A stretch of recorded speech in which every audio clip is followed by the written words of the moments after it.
Hello friends, welcome to our YouTube channel arithmetic to advance. आज के इस video में हम 19 जुलाई 2023 के सेकंड शिफ्ट के मैथ्स के क्वेश्चन सोल्व करेंगे। बाकी पीडीएफ जो है वो आपको टेलीग्राम चैनल पर प्रोवाइड कर दी जाएगी, तो एज ए रिवीजन के तौर पर जो है आप वहां से पीडीएफ को डाउनलोड करके रख सकते हैं। चलिए फटाफट से क्वेश्चन नंबर फर्स्ट से शुरू करते हैं। तो यहाँ पर आपको पहले क्वेश्चन के अंदर दे रखा है, इनलेट पाइप ए और बी मिलकर एक खाली टैंक को 1.5 घंटे में भर सकते हैं। जब आउटलेट पाइप सी अकेला खोला जाता है तो पूरी तरह से भरे टैंक को 4.5 घंटे में खाली कर सकता है। जब केवल पाइप ए और सी को एक साथ खोल दिया जाता है तो खाली टैंक 6 घंटे में भर जाता है। खाली टैंक भरने के लिए पाइप बी द्वारा लिया गया समय ज्ञात करें जब उसे अकेला खोला जाता है। तो यहाँ पर जो है वो आपको दे रखा है कि ए और बी जो है एक साथ मिलकर टैंक को 1.5 घंटे में भर सकते हैं। 1.5 घंटे में ये भर सकते हैं। इसके अलावा जो है यहाँ पर आपको दे रखा है ये सी जो है ये एक बड़े टैंक को यहाँ पर 4.5 घंटे में खाली कर सकता है। इसके अलावा यहाँ पर दे रखा है जब ए और सी को एक साथ खोला जाता है, यानी कि ए तो भरने वाला है और यहाँ पर नेगेटिव चिन्ह जो है यहाँ पर खाली करने वाले नल को रिप्रेजेंट करता है, इसलिए यहाँ पर नेगेटिव चिन्ह यूज़ किया गया है। इसके बाद यहाँ पर ए और सी अगर एक साथ खोला जाता है तो खाली टैंक जो है 6 घंटे में भर जाता है। अब आप यहाँ पर क्या करेंगे, इन तीनों का एलसीएम लेंगे। तो यहाँ पर इन तीनों का एलसीएम लेंगे तो वो एलसीएम जो है वो आपका 81 आएगा। आप कैलकुलेट करके देख लेना, ठीक है। बट यहाँ पर हम 81 नहीं लेंगे, यहाँ पर 90 लेंगे, 90 लेंगे। अब इसको एलसीएम तो नहीं कह सकते क्योंकि एलसीएम जो है वह छोटा से छोटा पूर्णांक होता है जो दी गई संख्याओं से कंप्लीटली डिविजिबल होता है। तो यहाँ पर ये एक ऐसा मल्टीपल कह सकते हैं कि ये इन तीनों संख्याओं से कंप्लीटली डिविजिबल है, ठीक है। वह सबसे छोटे से छोटा पूर्णांक यह नहीं है। तो यहाँ पर जो है हमने इन तीनों के जो मल्टीपल है, इन तीनों का मल्टीपल 19 लिया है, ठीक है।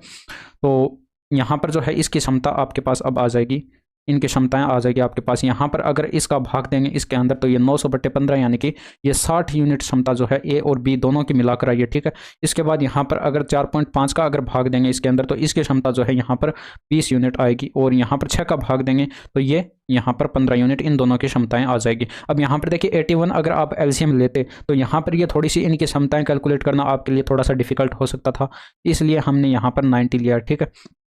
तो यहाँ पर जो है आपको कैलकुलेट करना था कि बी द्वारा लिया गया समय कितना है, खाली टैंक को भरने में बी द्वारा लिया गया समय ज्ञात करना था। तो यहाँ पर सी की क्षमता जो है वो आपके पास आ चुकी है, कितनी, यहाँ पर 20 यूनिट। तो ए की क्षमता कितनी हो जाएगी, यहाँ पर देखिए 20 माइनस करें तो यहाँ पर 15 बचना चाहिए, यानी कि 35 ए की क्षमता रही होगी, 35 ए की क्षमता रही होगी। इस प्रकार यहाँ पर जो है ए की क्षमता यहाँ पर 35 है। तो यहाँ यानी कि 35 में कितना ऐड करें, 35 में कितना ऐड करें कि 60 हो जाए, तो यानी कि बी की क्षमता यहाँ पर 25 रही होगी।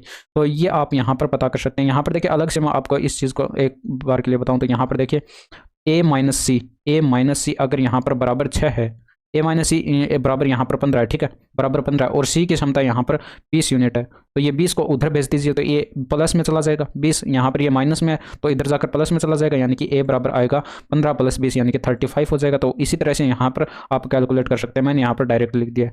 तो यहाँ पर इस तरह से इस बी की क्षमता जो है वो आपके पास यहाँ पर आ जाएगी, ये 25 यूनिट जो है यहाँ पर बी की क्षमता ये आ जाएगी, ठीक है। 25 बी की क्षमता आ चुकी है। तो अब यहाँ पर जो है बी टैंक जो है ये अकेला इस टैंक को भरने में कितना समय लगेगा, यहाँ पर देखिए 90 बटे हो जाएगा ये 25 और ये 25 ठीक है 100, ये आपके पास 25 3 75 होता है, ठीक है, 25 3 75 होता है और शेषपद बचेगा 15 और बटे 25 यानी कि 3/5 हो जाएगा, ठीक है। 3/5 यानी कि ये 3 घंटे ये 3 घंटे तो सीधे हो गए। और यहाँ पर 3/5 जो है इसको 60 से मल्टीप्लाई कर लेंगे, ठीक है।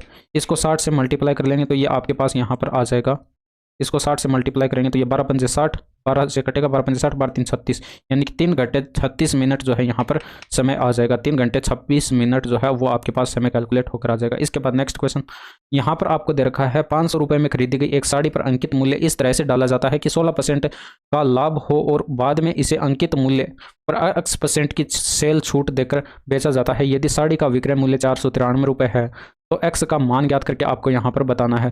तो यहाँ पर जो है ये आपके पास कॉस्ट प्राइस हो जाएगा, यहाँ पर ये 500, ठीक है। अब 500 ये कॉस्ट प्राइस हो गया, इस पर ऐसा अंकित मूल्य डाला जाता है कि 16% का प्रॉफिट हो, तो यानी कि इससे 100% तो ये अपने आप में हो ही गया और इससे 16% अधिक यानी कि इसका 116% कैलकुलेट करेंगे, ये आपके पास मार्क प्राइस हो जाएगा, ठीक है। अब यहाँ पर ये मार्क प्राइस पर जो है X% की छूट दी जाएगी, तो हम क्या करेंगे, 100% तो ये अपने आप में है, ठीक है। X% की छूट दी गई है तो 100 में से माइनस करेंगे इस बार, ठीक है, 100 में से माइनस करेंगे X और परसेंटेज कैलकुलेट करने के लिए बटे में आएगा 100 और ये बराबर जो है आपको दे रखा है साड़ी का विक्रय मूल्य। अब ये विक्रय मूल्य आ चुका है और जो कि आपको क्वेश्चन में दे रखा है 493, तो ये 493 के बराबर हो जाएगा। इसको सॉल्व कर लीजिए, आपके पास आंसर आ जाएगा। तो यहाँ पर ये जो आपके पास आया था ये इतना पार्ट, ये इतना पार्ट जो आया था ये आपके पास मार्क प्राइस था, ठीक है, ये आपके पास मार्क प्राइस था। इसको सॉल्व करते हैं काट पीट के, तो यहाँ पर जो है वो आपके पास आ जाएगा, ये देखिए 100, ये 2 0 से ये 2 0 कट जाएगा, और ये 5 से कटेगा ये 20 बार, ये 5 से कटेगा ये 20 बार, और ये यहाँ पर ये 4 से कटेगा, यानी कि ये 5 बार कट जाएगा 4 से, और ये 4 से कटेगा तो यहाँ पर ये 4 4 दूनी का 8 और ये 9 चौके 36 यानी कि 29 आएगा। ऊपर गुणा करा दीजिए ब्रैकेट के अंदर, तो ये 2900 आ जाएगा, माइनस के अंदर 29x आ जाएगा, और ये 5 के इधर मल्टीप्लाई कर दीजिए, तो ये 5 3 का 15 हासिल 1 9 5 45 1 46 हासिल 4 5 के 20, और ये 2465 हो जाएगा। अब यहाँ पर इसको सोल्व करेंगे तो ये एक साइड 29x प्लस में आ जाएगा, और यहाँ पर ये 2465 जो है 2900 में से माइनस करेंगे तो 35, तो ये बच गया, ऊपर 400 यानी कि 435 ये बच जाएगा।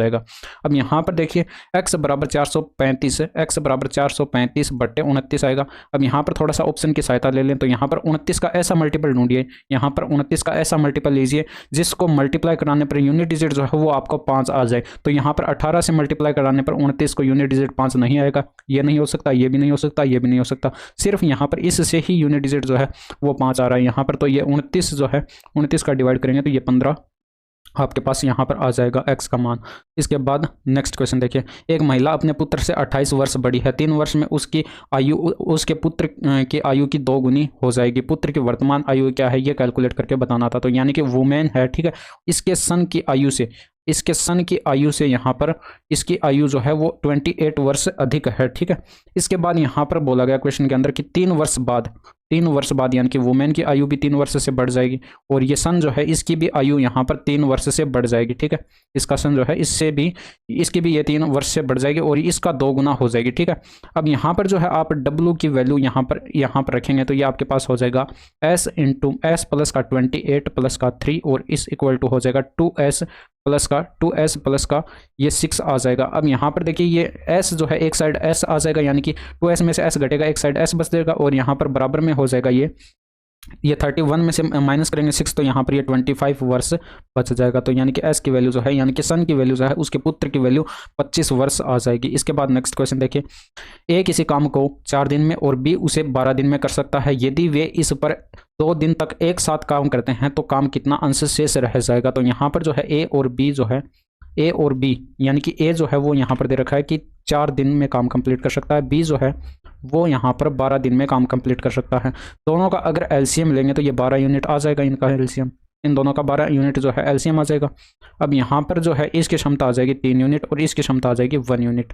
अब यहाँ पर ये दोनों जो है एक साथ मिलकर काम करते हैं, तो A प्लस बी इंटू में 2 दिन तक काम करते हैं तो इंटू में 2 आ जाएगा। इसकी क्षमता जो है यहाँ पर 3 यूनिट थी, B की क्षमता 1 यूनिट थी, तो ऐड करेंगे तो ये 4 हो जाएगा, 4 इंटू में 2 यानी कि 8 यूनिट का काम हो चुका है। 12 में से 8 घटाएंगे यानी कि शेष काम जो है अब आपके पास आ जाएगा 12 माइनस 8 यानी कि बराबर बचेगा 4 यूनिट का।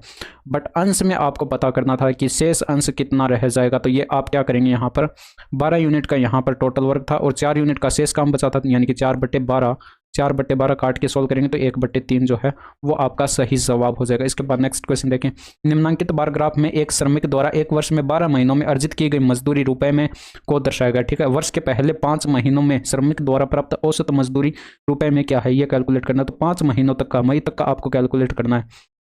तो यहाँ पर देखिए ये 9,000 ये 3 जगह दिखाई पड़ रहा है और यहाँ पर ये 8,000 ही है, बट यहाँ पर ये 600 और 400 ऊपर है तो इसकी पूर्ति कर देगा। और यहाँ पर ये 8,500 है जो कि ये 500 इसकी पूर्ति कर देगा, यानी कि 9,000 5 बार करेंगे तो 9,45,000 हो जाएगा। अब ये प्रैक्टिस के साथ आपको आएगा। ठीक है, अब औसत कैलकुलेट करें 5 महीने का, तो 5 से इसको डिवाइड करेंगे तो ये 9,000 जो है वो आपका सही आंसर हो जाएगा, 9,000। इसके बाद नेक्स्ट क्वेश्चन देखिए, एक लॉरी के पहिए की त्रिज्या 182 सेंटीमीटर है। लॉरी के पहिए द्वारा प्रति मिनट चक्कर लगाने की संख्या लगभग कितनी होगी यदि लॉरी की चाल 66 किलोमीटर पर आवर है। अब यहाँ पर देखिए, पहले हम क्या करेंगे, इस पहिए की यहाँ पर परिधि कैलकुलेट करेंगे। तो पहिए की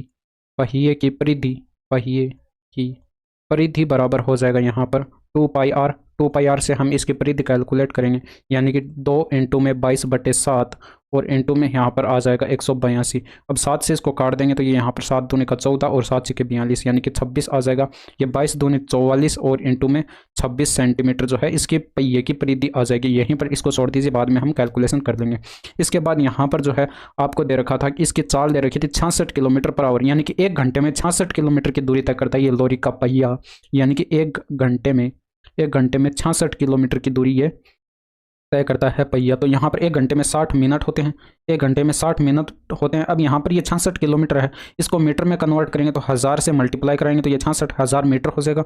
बट यहाँ पर ये 66,000 मीटर में आए, इसको सेंटीमीटर में कन्वर्ट करेंगे यानी कि 100 से भी इसको मल्टीप्लाई कराएंगे तो ये आपके पास आ जाएगा 66 लाख सेंटीमीटर। 66 लाख सेंटीमीटर में ये आ जाएगा। तो 1 मिनट में अगर कैलकुलेट करें, 1 मिनट में अगर कैलकुलेट करें तो ये कितनी दूरी हो जाएगी, 1 मिनट में तय की गई दूरी हो जाएगी 6 से कटेगा 11 बार, यानी कि 1 0 और हट जाएगा तो ये आपके पास 1,10,000 जो है वो बच जाएगा। 1,10,000 सेंटीमीटर जो है ये पहिया 1 मिनट में दूरी तय करेगा। अब यहाँ पर 1 मिनट में तय की गई दूरी आ गई तो चक्रों की संख्या अगर हम कैलकुलेट करें यहाँ पर पहिए द्वारा कंप्लीट किए गए 1 मिनट में चक्रों की संख्या, चक्रों की संख्या, चक्रों की संख्या बराबर हो जाएगी, यहाँ पर चक्रों की संख्या बराबर हो जाएगी ये 1,10,000 जो है इसमें भाग दे देंगे हम यहाँ पर। ये जो पहिए की परिधि आई थी इससे हम इसको भाग कर देंगे तो ये 44 इंटू में 26 सेंटीमीटर। तो यहाँ पर जो है इसको काट पीट के सोल्व करेंगे तो ये 22 से कटता हुआ दिखाई पड़ रहा है, यानी कि 22 दूनी 44 और ये 22 पंजे 110 यानी कि ऊपर 5000 आ जाएगा। अब यहाँ पर और भी आपको कटता हुआ दिखाई पड़ रहा होगा, यानी कि ये 2 से कटेगा तो ये 2500 आ जाएगा, ये 2 से कटेगा तो ये 2500 आ जाएगा। अब यहाँ पर और भी आपको कटता हुआ दिखाई पड़ रहा है, यानी कि 2 से काटेंगे तो ये 13 बार कटेगा और ये 2 से काटेंगे तो ये आपके पास 125 यानी कि ये 1250 हो जाएगा। अब यहाँ पर 1250 को 13 से डिवाइड करेंगे तो ये 13 नमा 117 होता है, 13 नमा 117 और यहाँ पर शेषफल बचेगा, शेषफल बचेगा यहाँ पर 8 और उतारेंगे 0 और 13 6 के 78। तो यहाँ पर लगभग में पूछा था, यहाँ पर पॉइंट करके भी आपके पास कुछ आएगा बट ये लगभग में आपके पास आंसर आया, यानी कि 96 चक्र पर मिनट जो है ये पहिया लगाएगा। इसके बाद नेक्स्ट क्वेश्चन देखिए, 2 वर्त एक दूसरे को P पर बाह्य रूप से स्पर्श करते हैं। देखिए क्वेश्चनों को एग्जाम के अंदर जो है लिखना नहीं होता है, यहाँ पर समझाने के लिए आपको यहाँ पर कंप्लीट लिखकर समझाया जा रहा है। तो यहाँ पर इतना कुछ नहीं लिखना पड़ता है, डायरेक्ट आप फॉर्मूला कंसेप्ट लगाते हैं और कैलकुलेशन कर लेते हैं अगर आपको फॉर्मूले कंसेप्ट याद हैं तो। 2 वर्त एक दूसरे को P पर बाह्य रूप से स्पर्श करते हैं। AB 2 वर्तों के उभयनिष्ठ अनुस्पर्श रेखा है। यदि A और B संपर्क बिंदु हैं और कोण PAB बराबर 65 डिग्री है तो कोण ABP बराबर ज्ञात करना है। तो यहाँ पर इसको देखिए जरा, तो यहाँ पर 2 वर्त दे रखे हैं आपको, एक वर्त ये है, ठीक है, इसके अलावा एक वर्त और दे रखा है आपको ये वाला, ठीक है। अब यहाँ पर जो है ये वर्त दोनों जो है बाह्य रूप से स्पर्श करते हैं एक दूसरे को, बाह्य रूप से एक दूसरे को स्पर्श करते हैं और ये मान लीजिए बिंदु P पर एक दूसरे को स्पर्श करते हैं। तो यहाँ पर वो बिंदु P जो है यहाँ पर दिया गया है, ठीक है, बिंदु P। अब यहाँ पर जो है इसकी एक अनुस्पर्श उभयनिष्ठ अनुस्पर्श रेखा भी आपको दी गई है। तो वो उभयनिष्ठ अनुस्पर्श रेखा जो है मान लीजिए ये यहाँ से होकर जाती है, ठीक है, ये यहाँ से होकर जाती है उभयनिष्ठ अनुस्पर्श रेखा। इसको मैं थोड़ा सा ऊपर कर देता हूँ इधर की साइड से,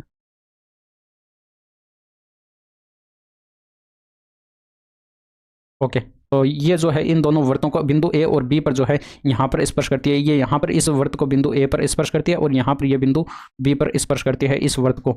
तो यहाँ पर जो है आप इन बिंदु A और B को जो है बिंदु P से मिला दीजिए। तो यहाँ से लेकर यहाँ तक इसको मिला दीजिए और इसके बाद यहाँ पर इस बिंदु B को भी इस बिंदु P से मिला दीजिए। आपको यहाँ पर क्वेश्चन के अंदर दिया गया है कि ये कोण जो है यहाँ पर BAP, ये जो है PAB बराबर 65 डिग्री दे रखा है, ठीक है, ये वाला कोण जो है वो आपको 65 डिग्री दे रखा है। अब यहाँ पर आपको मैंने शायद यहाँ पर पिछले क्वेश्चनों के अंदर पिछले पेपर के अंदर जो है यहाँ पर करवाया था, शायद यहाँ पर जो है ये 90 डिग्री का कोण बनता है। अगर नहीं भी करवाया तो ये आपको अगर कोर्स अगर आपको कराया जाएगा, इंपॉर्टेंट कॉन्सेप्ट अगर आपको कराए जाएंगे तो वहाँ पर ये करा दिया जाएगा, ठीक है। तो यहाँ पर अभी के लिए आपको याद रख लेना, यहाँ पर ये 90 डिग्री का कोण बनता है, ये 65 डिग्री का ये हो गया, 90 डिग्री का ये हो गया। तो त्रिभुज के तीनों कोणों का योग जो है वो 180 डिग्री होता है। तो ये कितना बचेगा 25 डिग्री। ये 25 डिग्री जो है वो आपका सही आंसर हो जाएगा। इसके बाद नेक्स्ट क्वेश्चन देखिए, यहाँ पर आपको दे रखा है ये 4 संख्याएं दे रखी हैं, में से कौन सी संख्या 3 से विभाज्य नहीं है। तो यहाँ पर 3 से विभाज्य कौन सी संख्या नहीं है वो आपको बतानी है। तो 3 से डिविजिबिलिटी रूल जो है वो आपको पता होना चाहिए, यानी कि संख्या के अंकों का योग जो है वो 3 से डिवाइड होता है। तो यहाँ पर ये 3 कट जाएगा, ये 3 कट जाएगा, 6 कट जाएगा, 4 2 6 यानी कि ये डिविजिबल है 3 से, 6 कट जाएगा। और इसके अलावा यहाँ पर 3 और ये 4, 3 7 और ये 8, ये आपके पास 7 और 8, 4 3 7 7 7 14 और 1 15 हो जाएगा, यानी कि ये भी आपके पास 3 से डिविजिबल हो जाएगी। इसके बाद यहाँ पर ये 3 से कट जाएगा और ये 7 और 2 9 कट जाएगा, यहाँ पर 8 4 12 यानी कि ये भी कट जाएगा 3 से। तो ये बचा 1। तो आपका सही जवाब जो है यही होगा, यानी कि ऑप्शन नंबर 4 जो है वो आपका करेक्ट आंसर होगा। ये 3 से डिविजिबल नहीं होगी, चाहे तो आप करके देख सकते हैं, यानी कि ये 3 से 3 ये कट जाएंगे और ये 8 4 12 कट जाएगा, 7 3 से नहीं कटेगा। तो ये ऑप्शन जो है वो आपका 3 से डिविजिबल नहीं होगा। इसके बाद नेक्स्ट क्वेश्चन देखिए, एक आदमी ने वार्षिक साधारण ब्याज की एक निश्चित दर पर 32,400 का ऋण लिया। ब्याज की दर उन वर्षों की संख्या का 1/4 है। मान लीजिए उसने जो है यहाँ पर 1/4, मान लीजिए उसने x वर्ष के लिए जो है यहाँ पर ये ऋण लिया था, ठीक है। तो इसका 1/4 यानी कि x/4 हो जाएगा, ठीक है, रेट ऑफ इंटरेस्ट। जितने अवधि के लिए ऋण लिया गया, यदि उसने ऋण अवधि के अंत में 11,664 ब्याज का भुगतान किया तो ब्याज की दर क्या थी, ये आपको कैलकुलेट करके बताना। तो यहाँ पर मान लीजिए समय जो है, यहाँ पर टी जो है समय, वो आपका 4R था, यानी कि 4 गुणा R मान लीजिए, ठीक है। इसके बाद यहाँ पर रेट ऑफ इंटरेस्ट वो कैलकुलेट करना वो आपके लिए आसान हो जाएगा, यानी कि rate of interest capital R से मैं यहाँ पर लिख रहा हूँ, ठीक है। और इसका 1/4 यानी कि 4R/4 हो जाएगा, यानी कि R हो जाएगी, R% इसकी रेट ऑफ इंटरेस्ट हो जाएगी। अब यहाँ पर आपको दिया गया था कि जो है यहाँ पर ऋण जो है 32,400 का लिया गया था, तो 32,400 इंटू में रेट ऑफ इंटरेस्ट कितनी है, R है, इंटू में समय 4R है, बटे में 100 आएगा, और ये बराबर जो है यहाँ पर चुकाया कितना गया था, यहाँ पर 11,664 के बराबर हो जाएगा। तो 11,664 काट के इसको सॉल्व कर दीजिए, 2 0 से ये 2 0 कट जाएगा। इसके अलावा यहाँ पर और भी कटता हुआ दिखाई पड़ रहा है, तो काट दीजिए। तो ये इसको यहाँ पर 4 से काट देंगे, ठीक है। यहाँ पर 4 से अगर इसको काटेंगे तो ये यहाँ पर कट जाएगा, 4 दूनी का 8, और यहाँ पर शेष पल बचेगा 3 और 9 चौके 36, और फिर यहाँ पर ये आपके पास चला जाएगा 4 एकम 4 और 8 तिरका 24, ठीक है। ये सॉरी यहाँ पर 6 चौके 24 हो जाएगा, तो ये 2916 आ जाएगा यहाँ पर। और यहाँ पर ऊपर हो जाएगा आर का स्क्वायर और बराबर हो जाएगा ये आर का स्क्वायर, और बराबर हो जाएगा ये 2916 बट्टे के अंदर आ जाएगा यहाँ पर ये 324।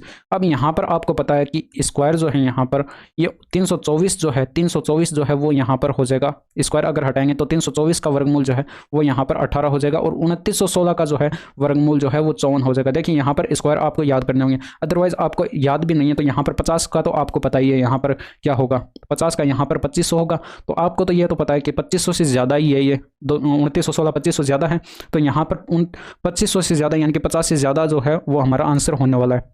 तो यहाँ पर 50 के बाद यूनिट डिजिट से आप यहाँ पर इवेल्युएट कर सकते हैं। यहाँ पर यूनिट डिजिट जो है यहाँ पर 16 ये 6 दे रखा है, तो 50 के बाद यूनिट डिजिट जो है 51 का नहीं होगा, 52 का भी यूनिट डिजिट 6 नहीं होगा, 53 का भी नहीं होगा, और 54 का हो सकता है। तो यहाँ पर ये 54 का स्क्वायर अगर करेंगे तो ये 2916 होता है। तो यहाँ पर इस तरह से ही हो जाएगा, 18 का भाग देंगे तो ये 3 जो है 3% जो है वो रेट ऑफ इंटरेस्ट आपके पास आ जाएगी। इसके बाद नेक्स्ट क्वेश्चन देखिए, यहाँ पर 3 कॉमन लेकर इधर पहुँचा दीजिए, यानी कि यहाँ से y-1/y की वैल्यू जो है वो 5/3 आ जाएगी। तो y² + 1/y² की वैल्यू कैलकुलेट करनी है, तो इसका फॉर्मूला आपके पास होता है y-1/y का होल स्क्वायर। अब यहाँ पर ये प्लस का 2 करना पड़ेगा, ठीक है, -2 हटाने के लिए। तो ये बराबर हो जाएगा यहाँ पर ये 5/3 का होल स्क्वायर यानी कि 25/9 हो जाएगा, और ये प्लस का 2 हो जाएगा।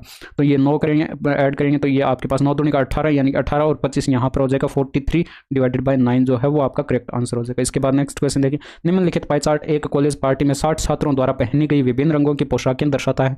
पाई चार्ट का अध्ययन कीजिए और नीचे दिए गए प्रश्न का उत्तर दीजिए। नीले रंग की पोशाक का मान कितने डिग्री केंद्रीय कोण यहाँ पर आपको बताना है, ठीक है। तो यहाँ पर 100% का मतलब क्या है, 100% का मतलब 360 डिग्री होता है, 100% का मतलब 360 डिग्री होता है। तो 1% का मतलब क्या हो जाएगा, 1% का मतलब हो जाएगा 360/100 यानी कि 36/10 डिग्री हो जाएगा। इसके बाद यहाँ पर आपको 40% का कैलकुलेट करना था, यानी कि नीले रंग की पोशाक पहनने वालों का कैलकुलेट करना था। तो 40% का अगर कैलकुलेट करेंगे तो ये आपके पास हो जाएगा 40% बराबर, इधर भी आप क्या कर देंगे 40 से मल्टीप्लाई कर देंगे, तो ये इंटू में 40 और ये 1 0 से 1 0 कट जाएगा। अब ये कैलकुलेशन आप अपने माइंड के अंदर भी कर सकते हैं, इतना ज़्यादा कुछ है नहीं। ये 6 चौके 24 का 4 आ जाएगा, 4 तिरका 12 2 14 हो जाएगा, यानी कि 144 डिग्री जो है वो आपका करेक्ट आंसर हो जाएगा। इसके बाद नेक्स्ट क्वेश्चन देखिए, यहाँ पर आपको दे रखा है in a group of 32 students the average weight was 18.5 kg, यानी कि एक ग्रुप में जो है 32 स्टूडेंट्स थे जिनका औसत वेट जो है वो 18.5 किलो था। When 4 students left the group, यानी कि अगर 4 स्टूडेंट ग्रुप को छोड़कर चले जाते हैं, the average came down to 15.5 kg, यानी कि एवरेज जो है वो घटकर 15.5 किलो हो जाता है। What was the average wait in kilo of those 4 students, यानी कि जो ग्रुप को छोड़कर गए थे 4 स्टूडेंट, उनका एवरेज वेट क्या होगा ये कैलकुलेट करके बताना है।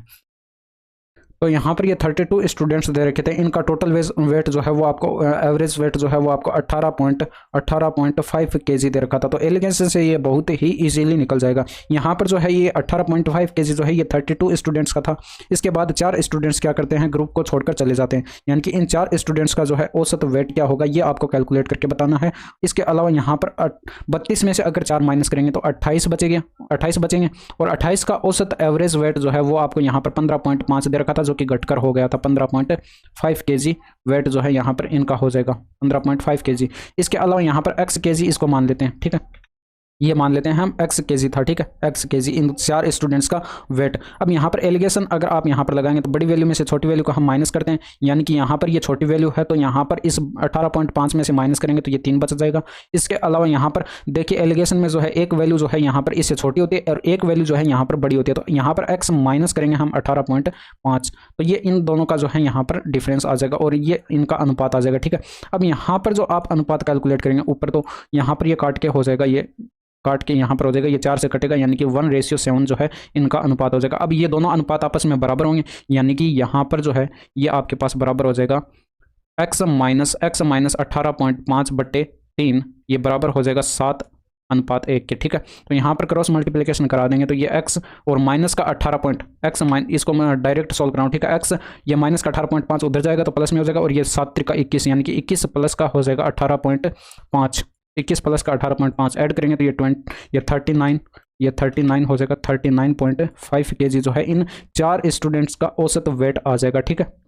इसके बाद नेक्स्ट क्वेश्चन देखिए, कोट a माइनस बी बराबर ये फॉर्मूला दे रखा है, तो इसके उपयोग से कोट 15 डिग्री का मान ज्ञात कीजिए। तो अगर आपको यहाँ पर फॉर्मूला नहीं भी दिया रहता तो आप ट्रायंगल बनाकर ट्रायंगल से आप यहाँ पर इसका मान कैलकुलेट कर सकते थे, बट यहाँ पर ये 15 डिग्री कोट 15 डिग्री जो दे रखा है इसको आप लिख सकते हैं कोट 45 डिग्री और माइनस का 30 डिग्री लिख सकते हैं। अब यहाँ पर ये फॉर्मूला अगर यूज़ करेंगे तो ये कोट यहाँ पर 45 डिग्री होगा और यहाँ पर ये कोट ये 30 डिग्री होगा और यहाँ पर भी ये कोट कितना हो जाएगा, ये 30 डिग्री हो जाएगा और यहाँ पर ये कोट 45 डिग्री हो जाएगा। तो अब यहाँ से आप अगर वैल्यू रखेंगे, कोट 45 डिग्री की वैल्यू 1 होती है तो ये बराबर 1 इंटू में ये कोट 30 डिग्री की वैल्यू √3 होती है तो √3 और ये प्लस का 1 हो जाएगा, बट्टे में जो है यहाँ पर कोट 30 डिग्री की वैल्यू यहाँ पर √3 होती है और माइनस के अंदर कोट 45 डिग्री की वैल्यू 1 होती है। अब आप यहाँ पर क्या करेंगे, √3 + 1 से ऊपर और नीचे क्या कर देंगे, गुणा करा देंगे √3 + 1 से, तो ये ऊपर हो जाएगा √3 + 1 का होल स्क्वायर, यानी कि √3 का स्क्वायर 3 प्लस का 1 यानी कि 4 हो जाएगा और प्लस का 2 √3 आ जाएगा, बट्टे के अंदर आ जाएगा √3 का स्क्वायर माइनस 1 का स्क्वायर, यानी कि 3 का स्क्वायर माइनस ये √3 का स्क्वायर 3 हो जाएगा और माइनस 1 करेंगे तो ये 2 बच जाएगा। ऊपर 2 कॉमन लेकर काट देंगे तो ये 2 और प्लस का √3 जो है वो आपका करेक्ट आंसर हो जाएगा। इसके बाद नेक्स्ट क्वेश्चन देखिए, अनिल और विपिन एक साथ एक कार्य को 15 दिनों में पूरा कर सकते हैं, जबकि विपिन अकेले इसे 20 दिनों में पूरा कर सकता है। अनिल अकेले कितने दिन में कार्य पूरा कर सकता है, ये आपको कैलकुलेट करके बताना है। तो यहाँ पर जो है वो आपको दे रखा है कि अनिल और प्लस के अंदर विपिन, ये दोनों जो है यहाँ पर एक साथ मिलकर कार्य को 15 दिन में कंप्लीट कर सकते हैं। इसके अलावा जबकि विपिन अकेले इसे 20 दिन में पूरा कर सकता है, विपिन जो है वो अकेले इस कार्य को 20 दिन में पूरा कर सकता है।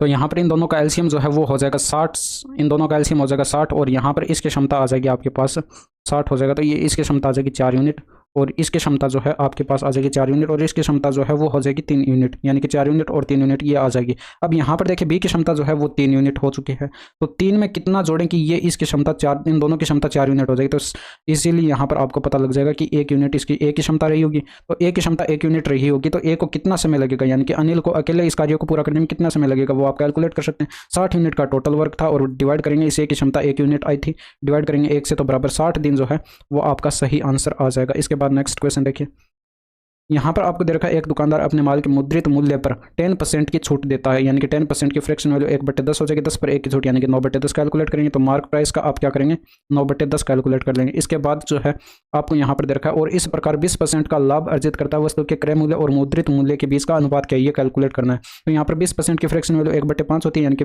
5 पर 1 का प्रॉफिट, तो 6/5 आप कैलकुलेट करेंगे। प्रॉफिट आपको पता है कॉस्ट प्राइस पर होता है, यानी कि क्रय मूल्य पर होता है, तो ये इसका आप कैलकुलेट करेंगे 6/5। अब इसको काट पीट के सोल्व कर दीजिए, यानी कि 2 बार कट जाएगा और यहाँ पर ये 3 से कटेगा, 3 दूनी का 6, 3 दूनी का 6 और 3 त्रिका 9। अब इसको आप यहाँ पर क्या करेंगे, कॉस्ट प्राइस का कैलकुलेट करना था, कॉस्ट प्राइस का मार्क प्राइस के साथ रेशियो कैलकुलेट करना था, यानी कि क्रय मूल्य का मुद्रित मूल्य के साथ रेशियो कैलकुलेट करना था। तो एमपी को इधर भेजेंगे तो ये कॉस्ट प्राइस के बट्टे में आ जाएगा, सीपी के बट्टे में आ जाएगा और ये 2 इधर भेजेंगे तो ये 3/2 तो इधर था ही 3/4 हो जाएगा, तो 3/4 जो है वो आपका करेक्ट आंसर हो जाएगा। इसके बाद ये मार्क प्राइस और कॉस्ट प्राइस का जो है यहाँ पर रेशियो आपके पास आ जाएगा 3:4। इसके बाद नेक्स्ट क्वेश्चन देखिए, यहाँ पर आपको दे रखा है निम्न व्यंजक का मान ज्ञात कीजिए। तो यहाँ पर हम क्या करेंगे, सबसे पहले इस वाली ब्रैकेट को सोल्व करेंगे। आप अपनी रफ कॉपी के अंदर अलग अलग से ब्रैकेट्स को सोल्व कर दीजिएगा। अगर आपको यहाँ पर क्लियर दिखाई नहीं पड़ रहा है तो आप क्या करेंगे, यहाँ पर वीडियो की थोड़ी सी क्वालिटी को इंक्रीज कर लीजिएगा। तो यहाँ पर ये 16 से कटेगा, 16 3 48, ठीक है, 3 बार कट जाएगा और ये यहाँ पर 17 और 71 हो जाएगा 88 और 88 में से माइनस करेंगे ये 3, तो ये आपके पास 85 बच जाएगा, यानी कि ऊपर बच जाएगा 85, ठीक है। और ये प्लस के अंदर यहाँ पर कितना आएगा ये 7 6 42 हो जाएगा, 36 ये कटेगा 2 बार यानी कि 36 दूनी 72, और ये 7 6 42 और 2 44, और 44 में 11 का डिवाइड करेंगे तो ये 4 आ जाएगा, ठीक है। इसके बाद इसके गुणा में जो है इस वाली ब्रैकेट को सोल्व करें तो ये आपके पास यहाँ पर 55 और 55 माइनस का 13 यानी कि ये 42 आ जाएगा इस वाली ब्रैकेट का, ठीक है। इस वाली ब्रैकेट का 42 आ जाएगा, और इस वाली ब्रैकेट्स को सोल्व करेंगे तो ये 12 7 84, और 84 में से माइनस करेंगे ये 13 तो ये 71 आ जाएगा, बट ये माइनस का 71 आएगा, ठीक है, माइनस का 71। अब यहाँ पर आप क्या करेंगे, इस 71 में से आप यहाँ पर 42 को माइनस करेंगे तो ये यहाँ पर 29 बचेगा, यानी कि ये माइनस का 29 बच जाएगा, और ये बटे में आपके पास यहाँ पर 232 था, बटे के अंदर 232 था। तो आप यहाँ पर क्या करेंगे, इसको 4 से मल्टीप्लाई कर देंगे तो ये 85, और ये 4 से मल्टीप्लाई करेंगे तो ये माइनस के अंदर आएगा 9 के 36, और यहाँ पर हासिल आएगी 3, और 4 दूनी का 8 3 11 यानी कि ये 116 आ जाएगा माइनस का, और बट्टे में ये 232। अब घटाएंगे तो ये यहाँ पर ऊपर 31 बचेगा, बट ये माइनस में बचेगा, और ये बट्टे में 232, ये आपका करेक्ट आंसर हो जाएगा। इसके बाद नेक्स्ट क्वेश्चन देखिए, यहाँ पर आपको दे रखा है सेक थीटा की वैल्यू दे रखी है, इसकी वैल्यू आपको कैलकुलेट करके बतानी है। तो यहाँ पर सेक थीटा बराबर ये दे रखा है, तो यहाँ पर इसको सोल्व करेंगे तो आप यहाँ पर tan स्क्वायर थीटा कॉमन ले लीजिए, ठीक है। इससे tan स्क्वायर थीटा आप यहाँ पर कॉमन ले लेंगे तो ब्रैकेट के अंदर क्या बचेगा 1 + tan स्क्वायर थीटा। अब यहाँ पर ये आप लिख नहीं हर चीज़ नहीं लिखेंगे एग्जाम के अंदर, ये tan स्क्वायर थीटा आपको पता था कि ब्रैकेट के अंदर 1 + tan स्क्वायर थीटा आएगा, तो आप क्या करते हैं यहाँ पर डायरेक्ट tan स्क्वायर थीटा को sec स्क्वायर थीटा में कैलकुलेट कर लेते तो डायरेक्ट आप इस लाइन पर पहुँच जाते। तो ये माइनस का 1 आ जाएगा, और ये इंटू में 1 + sec tan स्क्वायर थीटा जो है ये sec स्क्वायर थीटा होता है। तो sec थीटा की वैल्यू पुट करेंगे तो ये आपके पास यहाँ पर 4/3 यानी कि इसका स्क्वायर करेंगे तो ये 16/9 और माइनस का 1, और इंटू में यहाँ पर आपके पास आ जाएगा 16/9। अब यहाँ पर ब्रैकेट के अंदर अगर देखें तो ये यहाँ पर जो है 9 माइनस करेंगे 16 में से तो 7/9, और 16 7 112 होता है, 16 7 112/9 में 81 हो जाएगा यहाँ पर। तो ये आपके पास करेक्ट आंसर होगा। इसके बाद नेक्स्ट क्वेश्चन देखिए, यदि p बराबर ये आपके पास p cos अल्फा बराबर 3 दे रखा है और 4 tan अल्फा बराबर q दे रखा है, तो p और q के बीच संबंध ज्ञात करना है जो अल्फा से स्वतंत्र हो। तो यहाँ पर आपको पता है कि tan अल्फा बराबर दे रखा है, ठीक है। तो यहाँ से आप क्या करेंगे cos अल्फा बराबर कैलकुलेट कर लेंगे, इस वाली इक्वेशन से आप करेंगे cos अल्फा बराबर जो है ये हो जाएगा 3/p, और यहाँ से अगर आप कैलकुलेट करेंगे तो ये आपके पास tan अल्फा आ जाएगा, यानी कि tan अल्फा बराबर आ जाएगा q/4 आ चुका है। तो अब आप यहाँ पर p और q के बीच में कोई रिलेशन कैलकुलेट करने के लिए आपको tan और sec के बारे में पता है, तो यहाँ पर आप क्या करेंगे, इस कोस को आप सेक में कन्वर्ट कर लेंगे। तो कोस जो है सेक का उल्टा होता है, ये सेक जो है कोस का उल्टा हो जाएगा, यानी कि सेक अल्फा बराबर हो जाएगा p/3। अब यहाँ पर सेक अल्फा और tan अल्फा के बीच में तो आपको रिलेशन मालूम है, तो यहाँ पर ये आपके पास फॉर्मूला होता है कि सेक स्क्वायर अल्फा माइनस के अंदर tan स्क्वायर अल्फा जो है ये बराबर होता है यहाँ पर 1 के। तो यहाँ पर वैल्यू पुट करेंगे सेक अल्फा की p/3, तो ये p का स्क्वायर बटे के अंदर 9 हो जाएगा, और ये माइनस के अंदर q/4 यानी कि q का स्क्वायर और बटे के अंदर 16 और बराबर 1। तो ये आपका करेक्ट आंसर हो जाएगा। इसके बाद नेक्स्ट क्वेश्चन देखिए, एक चोर अपराध करता है और 12 मीटर पर आवर दे रखा है, यहाँ पर 12 मीटर पर आवर थोड़ा अजीब लग रहा है, ठीक है। 12 मीटर पर आवर की चाल से उस स्थान से भागता है, और चोर के भागने के 20 मिनट बाद एक चौकीदार ने उसका पीछा करना शुरू किया और अगले 20 मिनट में उसे पकड़ लिया। चौकीदार की चाल मीटर पर आवर में क्या थी ये आपको कैलकुलेट करके बताना है। तो यहाँ पर जो है मान लीजिए यहाँ पर ये चोर था, ठीक है, इसको मैं यहाँ पर ये पुलिस था, ठीक है, यहाँ पर ये पुलिस था, और ये चोर जो है यहाँ से अपराध करके 20 मिनट के अंदर भाग कर यहाँ पर आ चुका है, ठीक है। 20 मिनट के अंदर यहाँ पर भाग कर आ चुका है, और यहाँ पर इसकी स्पीड थी 12 मीटर पर आवर। तो 12 मीटर पर आवर की स्पीड से 20 मिनट के अंदर यहाँ पर भागकर आ चुका है। तो ये वाली दूरी इतनी हो जाएगी, ठीक है। अब यहाँ पर अब जाकर इसको पता चला पुलिस को कि ये चोरी करके भागा है, इसलिए भाग रहा है, ठीक है। तो अब यहाँ पर ये यहाँ से भागना शुरू करेगा, और अगले 20 मिनट तक मान लीजिए ये यहाँ तक भागकर आ गया। अब स्पीड तो वही रही इस चोर की, यानी कि 12 मीटर पर आवर और 20 मिनट के लिए यहीं पर भी दौड़ कर आएगा, ठीक है। तो ये यहाँ से लेकर यहाँ तक की डिस्टेंस ये हो जाएगी, और यहाँ पर जो है ये पकड़ा जाएगा, ठीक है। ये वाला चोर जो है यहाँ पर पकड़ा जाएगा।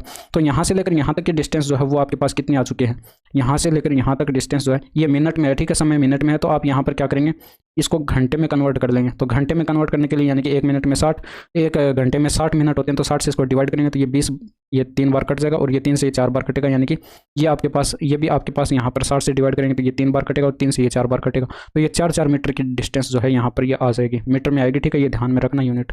तो ये 4 मीटर आ जाएगी, और यहाँ से लेकर यहाँ तक की डिस्टेंस, और यहाँ से लेकर यहाँ तक की डिस्टेंस भी आपके पास 4 मीटर आ जाएगी।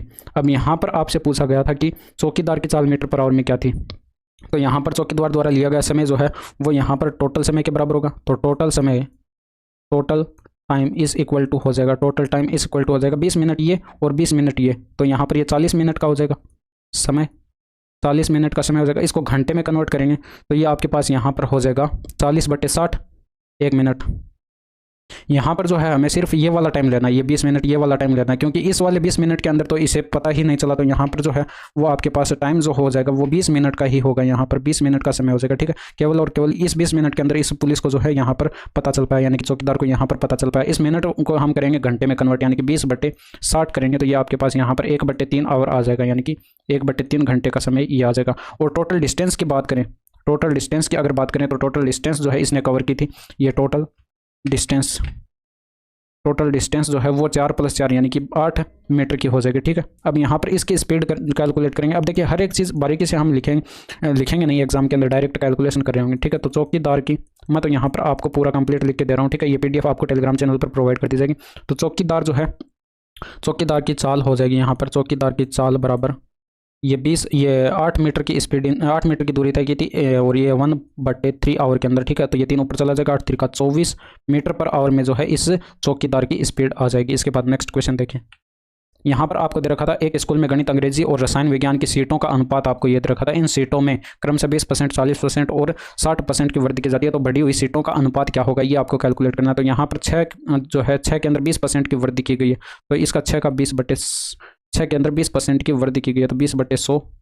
अब यहाँ पर 20 की वृद्धि की गई है तो 120/100 कैलकुलेट करेंगे, ठीक है। और ये रेशियो आ जाएगा यहाँ पर 100%, तो ये अपने आप में होता है, यानी कि 4 100% अपने आप में, इसमें 40% की वृद्धि की गई है तो 140/100। और ये रेशियो आ जाएगा यहाँ पर 7 × में, यहाँ पर 60% की वृद्धि की गई है तो 160/100। अब यहाँ पर जो है आप काट पीट के इसको सॉल्व करेंगे तो ये आपके पास हो जाएगा, ये 100 है तो ये 100 सभी जगह से कट जाएगा, ठीक है। इसके अलावा ये 0 सभी जगह से कट जाएगा। इसके अलावा यहाँ पर ये 4 से कटता हुआ दिखाई पड़ रहा है, यानी कि 4 × 3 = 12 और ये 4 × 4 = 16।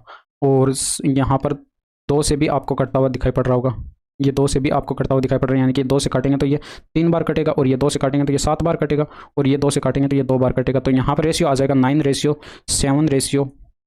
तो ये आपका करेक्ट आंसर हो जाएगा। इसके बाद नेक्स्ट क्वेश्चन देखिए।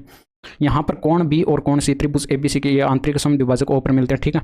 और यदि कोण BAC बराबर 72 डिग्री है तो कोण BOC का मान क्या होगा। तो यहाँ पर एक कॉन्सेप्ट जानने की आपको आवश्यकता है। तो यहाँ पर अगर आपको पता है तो ठीक है। तो यहाँ पर देखिए, मान लीजिए ये ट्राइंगल है, ठीक है, और इसके कोण समद्विभाजक आपको लेने हैं। तो यहाँ पर जो है इसके कोण समद्विभाजक मान लीजिए ये वाला, ठीक है, यहाँ पर आता है, ठीक है, और ये वाला जो है यहाँ पर मिलता है इसको, और यहाँ पर जो है ये वाला यहाँ पर आ जाएगा। तो ये ट्रायंगल जो है वो आपके पास मान लीजिए ABC है, ठीक है, AB और C। इसके कोण समद्विभाजक जो है वो बिंदु O पर मिलते हैं बीच में, और यहाँ पर जो है बिंदु O पर मिलते हैं। कोण BAC बराबर आपको ये दे रखा था 72 डिग्री का, बट यहाँ पर मान लीजिए ये कोण आपके पास थीटा दे रखा हो, और ये वाला कोण मान लीजिए आपके पास फाई है, ठीक है, फाई मान लीजिए इसको, ठीक है। तो ये फाई बराबर हो जाएगा आपके पास, यहाँ पर फाई बराबर हो जाएगा ये 90 डिग्री और प्लस के अंदर ये θ/2 ये वाला कंसेप्ट होता है। बट यहाँ पर थीटा की वैल्यू जो है वो आपको क्वेश्चन के अंदर दी गई है 72 डिग्री। तो यहाँ पर वैल्यू पुट करेंगे और इसको सॉल्व कर लेंगे, तो यानी कि 5 बराबर आपके पास आ जाएगा, कोण BOC बराबर आ जाएगा, यानी कि 90 डिग्री और प्लस के अंदर ये आ जाएगा 72 डिग्री/2, यानी कि ये 36 आएगा, और 36 इसमें ऐड करेंगे तो 126 डिग्री जो है वो आपका करेक्ट आंसर होगा। इसके बाद नेक्स्ट क्वेश्चन देखिए। यहाँ पर आपको A + B + C बराबर ये दे रखा है A² + B² + C² बराबर 50। तो यहाँ पर इसका मान ज्ञात करना। तो इस तरह के क्वेश्चन काफ़ी बार पूछे गए, और यहाँ पर इसका फॉर्मूला जो है वो हो जाएगा यहाँ पर बराबर A + B। चलिए पहले इसको कैलकुलेट करके मैं दिखा देता हूँ आपको। यहाँ पर देखिए इसका फॉर्मूला होता है आपके पास, एक फॉर्मूला होता है यहाँ पर A + B + C का होल स्क्वायर। यहाँ पर लिख लेता हूँ A + B + C का होल स्क्वायर बराबर होता है A² + B² + C²। अभी इस तरह के क्वेश्चन मैं पहले भी करा चुका हूँ, ठीक है। तो यहाँ पर ज़्यादा समय नहीं लगना चाहिए। ये 2 × में B + का BC + का CA, यानी कि यहाँ से आपके पास ये वैल्यू आपको पता है, यहाँ पर A² + B² + C² की वैल्यू पता है, A + B + C की वैल्यू आपको पता है। यहाँ पर 12 दे रखे हैं, यानी कि 144 हो जाएगी।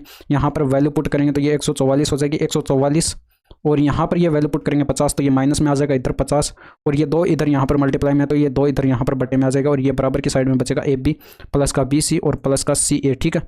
अब यहाँ पर ये मैंने क्यों कैलकुलेट किया है, क्योंकि यहाँ पर मेरे को फॉर्मूला पहले से याद है, तो यहाँ पर ये आगे इसकी आवश्यकता पड़ेगी। तो यहाँ पर इसमें से घटाएंगे तो ये 94 बचेगा, और 94 का आधा यहाँ पर करेंगे, ये 4 दूनी 8, यानी कि 47 आपके पास ये आ जाएगा।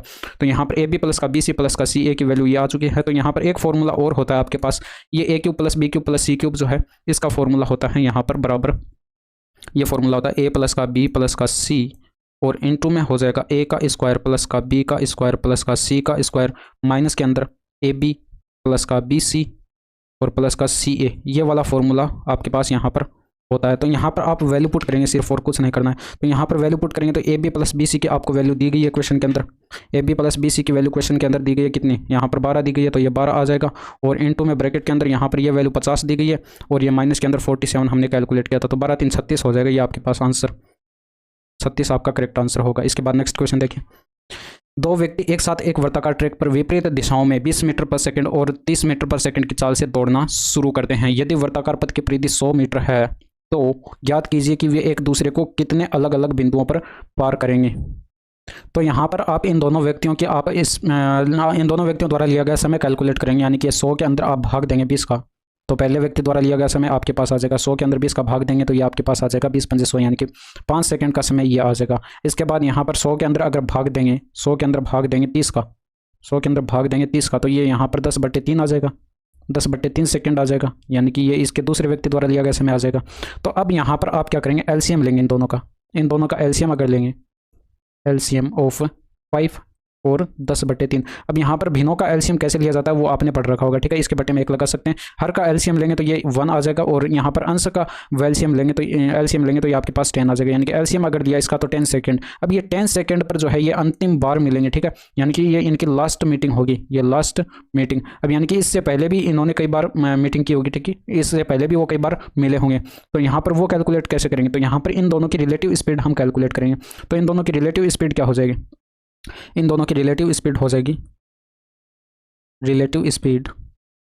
अब देखिए ये दोनों जो है विपरीत दिशा में चल रहे हैं, ठीक है। तो विपरीत दिशा में चल रहे हैं तो इन दोनों की रिलेटिव स्पीड ऐड होकर आ जाएगी, यानी कि 20 प्लस का 30, तो ये बराबर 50 मीटर प्रति सेकंड जो है यहाँ पर इनकी रिलेटिव स्पीड हो जाएगी। बट यहाँ पर अगर ये एक ही दिशा में चल रहे होते हैं तो हम यहाँ पर रिलेटिव स्पीड माइनस करके कैलकुलेट करते हैं। तो यहाँ पर हमने प्लस करके इनकी रिलेटिव स्पीड कैलकुलेट कर लिया। तो इनके द्वारा लिया गया टाइम आप कैलकुलेट कर लेंगे, यानी कि ये समय आपके पास आ जाएगा, स्पीड आपके पास आ चुकी है। तो इनके द्वारा लिया गया समय जो है 100/50 करके आप कैलकुलेट कर लेंगे, यानी कि ये आपके पास बराबर आ जाएगा 2 सेकंड। अब ये 2 सेकंड जो समय आया है ये इनकी फर्स्ट मीटिंग का समय आया है, ठीक है। तो ये यहाँ पर जो आपके पास समय आया है ये इनकी फर्स्ट मीटिंग है, ठीक है, फर्स्ट मीटिंग, यानी कि ये पहली बार मिले हैं। तो यहाँ पर ये 2 सेकंड में पहली बार मिले हैं, तो 10 सेकंड में कितनी बार मिल चुके होंगे, 5 बार, यानी कि 10 को आप डिवाइड कर लेंगे, यहाँ पर 10 को डिवाइड कर देंगे 2 से, तो ये बराबर आ जाएगा 5 सेकंड। ये सॉरी यहाँ पर सेकंड में तो ये समय था, ठीक है, ये सेकंड में, यहाँ पर ये सेकंड में समय था, ये भी सेकंड में समय था, तो ये सेकंड से तो सेकंड कट ही जाएगा, यानी कि एन की वैल्यू जो है वो यहाँ पर आ जाएगी 5 बार, यानी कि 5 बार ये एक दूसरे से मिल चुके होंगे, अलग अलग बिंदुओं पर पार कर चुके होंगे। तो यहाँ पर 5 जो है वो आपका आंसर करेक्ट हो जाएगा। इसके बाद नेक्स्ट क्वेश्चन देखिए। एक व्यक्ति की मासिक आय 80,000 रुपये थी, 80,000 रुपये थी, उसका मासिक खर्च जो है 45,000 रुपये था। अगले वर्ष उसकी आय 16% बढ़ी और उसका खर्च 8% बढ़ा। तो आपको यहाँ पर एक कंसेप्ट ध्यान में होगा, यहाँ पर इनकम जो है वो इनकम बराबर हो जाती है एक्सपेंडिचर प्लस सेविंग, यानी कि सेविंग और एक्सपेंडिचर का योग जो है वो इनकम के बराबर हो जाता है। तो ये आपको पता होगा। तो यहाँ पर जो है आपके पास ये इनकम जो है वो 80,000 दे रखी थी, तो ये 80,000 हो जाएगी, यानी कि इनकम 80,000 और यहाँ पर एक्सपेंडिचर जो है वो आपको दे रखा था 45,000। तो ये प्लस के अंदर सेविंग कितनी हो जाएगी, यहाँ पर 80,000 में से ये 45,000 माइनस कर दीजिए, तो शेष जो बचा था वो सेविंग में चला जाएगा। तो यहाँ पर ये 5,000 और 35,000 ये जो है सेविंग में चला जाएगा। तो यहाँ पर जो है आप इसको काट पीट के सॉल्व करेंगे तो यहाँ पर ये 3 0 से ये 3 0 काट दीजिए सभी जगह से, ठीक है। इसके अलावा यहाँ पर ये 5 से कटेगा तो ये 16 पंजे 80 और ये 5 से कटेगा तो 9 पंजे 45 और ये 5 से कटेगा तो 7 बार कट जाएगा। इसके अलावा यहाँ पर जो है आपको दे रखा था कि इसकी आय में 16% की वृद्धि की जाती है, तो यहाँ पर ये 16% की इसमें इंक्रीमेंट कर दिया गया। इसके बाद यहाँ पर जो है ये एक्सपेंडिचर जो है उसमें जो है यहाँ पर 8% का इंक्रीमेंट किया गया है। इसके बाद यहाँ पर सेविंग में कितना इंक्रीमेंट किया गया है ये आपको कैलकुलेट करना था। तो मान लीजिए ये X% का इंक्रीमेंट जो है इसके अंदर किया गया है, तो यहाँ पर इनका मल्टीप्लाई करेंगे तो ये आपके पास 256 आ जाएगा, और यहाँ पर इनका मल्टीप्लाई करेंगे तो ये आपके पास 9 8 72 आ जाएगा, और इनका मल्टीप्लाई करेंगे तो ये 7x आ जाएगा। अब ये बराबर होगा इसके और प्लस के अंदर। अब यहाँ पर जो है आप x की वैल्यू कैलकुलेट करेंगे तो x यहाँ पर बचेगा, और ये 72 इधर आकर माइनस हो जाएगा, यानी कि यहाँ पर घटाएंगे तो ये 4 बचेगा, और यहाँ पर ये 8 बचेगा, 1 बचेगा, और बटे के अंदर यहाँ पर ये 7 आ जाएगा। 7 का इसमें भाग देंगे तो ये 7 दूनी का 14, और यहाँ पर ये 7 6 42 और दशमलव आएगा, फिर यहाँ पर 2 बचेगा, ये 7 दूनी का 14 और यहाँ पर ये 7 8 56, 7 8 56 आएगा। तो यहाँ पर जो है पॉइंट के बाद में भी आगे भी भाग चलता रहेगा, तो लगभग में अगर हम लिखेंगे तो ये 0.29% जो है वो आपका आंसर हो जाएगा। इसके बाद नेक्स्ट क्वेश्चन देखिए, यहाँ पर आपको दे रखा था एक बेलन का 500 पृष्ठीय क्षेत्रफल जो है वो इतना है, तो यहाँ पर और उसकी ऊंचाई 48 सेंटीमीटर है, तो आयतन आपको कैलकुलेट करना है। तो 500 पृष्ठीय क्षेत्रफल का फॉर्मूला आपको पता होगा कि 2πr(h) होता है बेलन का 500 पृष्ठीय क्षेत्रफल, तो 2πr(h) बराबर आपको ये दे रखा था 3168 के बराबर दे रखा था। तो इसको 2 से काट देंगे, यानी कि आपके पास कटेगा 15 दूनी का 30, 15 दूनी का 30 और यहाँ पर 8 दूनी का 16, 8 दूनी का 16 और यहाँ पर ये 4 दूनी का 8, यानी कि 1584 आपके पास ये आ जाएगा। अब यहाँ पर वैल्यू पुट करके इसको सोल्व करेंगे तो ये पाई की वैल्यू जो है यहाँ पर 22/7 होती है, पाई की वैल्यू 22/7 इंटू में आर की वैल्यू जो है वो आपको यहाँ पर कैलकुलेट करनी है, और हाइट इसकी दिए रखी है यहाँ पर 48 सेंटीमीटर और ये बराबर 1584 के आया था, ठीक है। अब यहाँ पर इसको सोल्व करेंगे तो ये 22 से कटता हुआ आपको दिखाई पड़ रहा है, ये 22 से काटेंगे तो ये 22 सत्ते 154, 22 सत्ते 154 हो जाएगा और ये 22 दूनी का 44 यानी कि 72 आ जाएगा। इसके अलावा यहाँ पर ये आपको कटता हुआ दिखाई पड़ रहा है, ये 16 दूनी 32 और ये 24 से कटता हुआ आपको दिखाई पड़ रहा है, यानी कि 24 दूनी 48, ये 24 दूनी 48 हो जाएगा, 24 दूनी 48 और ये 24 तिया 72 हो जाएगा। तो ये यहाँ पर हो जाएगा। इसके बाद यहाँ पर ये 7 त्रिका 21 इधर हो जाएगा, ये r बराबर 21 और ये बट्टे के अंदर 2 आ जाएगा, तो r बराबर 21/2 आ जाएगा इसकी रेडियस, यानी कि त्रिज्या आपके पास ये आ जाएगी। अब इसका आयतन आपको कैलकुलेट करना है, तो आयतन का फॉर्मूला आपको पता होगा, यहाँ पर बेलन के आयतन का फॉर्मूला होता है πr²h, तो ये πr² यानी कि 22/7 इंटू में आर का स्क्वायर यानी कि 21/2 इंटू में 21/2 और इंटू में हाइट जो है इसकी वो 48 सेंटीमीटर है। तो काट पीट के इसको सॉल्व करेंगे तो यहाँ पर जो है वो आपके पास आ जाएगा, ये 7 से कटेगा ये 3 बार और ये 2 2 4 यानी कि ये 2 से ये कट जाएगा 11 बार और ये 2 से ये कट जाएगा, ये आपके पास 24 आ जाएगा। अब यहाँ पर देखिए यूनिट डिजिट अलग अलग दे रखे हैं ऑप्शन के अंदर, ऑप्शन की सहायता से आप इसको इजीली कर सकते हैं। 4 त्रिका 12 यानी कि 2 यूनिट डिजिट और यहाँ पर 2 एकम 2, फिर यहाँ पर 2 एकम 2 यानी कि यूनिट डिजिट 2 आएगा, तो ऑप्शन नंबर 3 जो है वो आपका करेक्ट आंसर हो जाएगा। बट यहाँ पर आप फिर भी इनको कैलकुलेट करना चाहें, कैलकुलेशन करना चाहें तो ये आपको प्रैक्टिस के साथ होगी, ठीक है। तो ये 24 ये 11 3 33 हो जाएगा, ठीक है, और 24 तिया 72 होता है, यानी कि 2 आ जाएगा और हासिल आएगी 7 और 72 और 7 हो जाएगा 79 और इंटू में आ जाएगा 21। अब इस 21 से इसको मल्टीप्लाई कर लीजिए तो ये 42, ये 21 दूनी 42 का 2 आ जाएगा, हासिल आएगी 4 और 21 नमा 189 और 4 होता है 193 और हासिल आएगी आपके पास यहाँ पर 19 और 21 सत्ते होता है 147 और 19 हो जाएगा 166। तो ये 16,632 सेंटीमीटर क्यूब जो है वो आपके पास करेक्ट आंसर हो जाएगा। तो कैलकुलेशन थोड़ी सी फास्ट आपकी होनी चाहिए, बट यहाँ पर यूनिट डिजिट से ये इजीली आपको कर लेना, तो यहाँ तक जाना ही नहीं था, बट ये कंप्लीट सॉल्यूशन जो है आपको करवा दिया गया है। इसके बाद यहाँ पर ये 25 क्वेश्चंस आज के कंप्लीट हो चुके हैं। यहाँ तक आज की क्लास कैसी रहेगी कमेंट करके ज़रूर बता दूँ। That's all for today, thank you, धन्यवाद, बाय बाय, टेक केयर, मिलते हैं आपसे नेक्स्ट वीडियो के अंदर।